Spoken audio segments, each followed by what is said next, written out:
আজ বাহিরে অনেক ঠান্ডা, মনে হয় পৌষ মাস চলে এসেছে। বলো কি, শীতকাল চলে এসেছে? তাহলে আমাদের ওই জানালাটা ঠিক করা প্রয়োজন, তা না হলে ঠান্ডা বাতাস ঘরে ঢুকবে।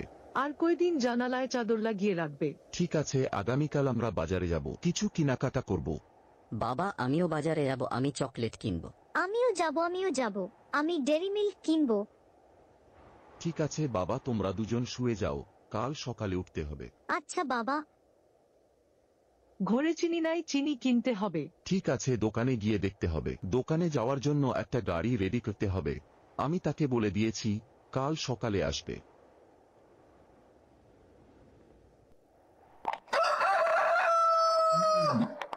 রফিক ভাই কই, তাড়াতাড়ি আসো, গাড়ি চলে এসেছে। হে, আসছি আসছি। কেমন আছো রাখাল? ওই দেখো বাবা, সামনে বাজার দেখা যাচ্ছে। আমরা গাড়ি থেকে নামবো না বাবা, দোকান আর কত দূর। আরে রফিক ভাই, আপনি কখন এসেছেন? এই মাত্র এলাম। তুমি এত তাড়াতাড়ি কিভাবে এলে? তোমার কেনাকাটা শেষ নাকি? হ রফিক ভাই, যাও কেনাকাটা শেষ করে আসো, আমি গেলাম। ঠিক আছে, সাবধানে যেও। এই যে খালা, চিনির দাম কত? 150 টাকা। 2 কেজি দাও। ঠিক আছে, আমি প্যাকেটে করে দিচ্ছি। আম্মু, প্যাকেটটা খুব সুন্দর।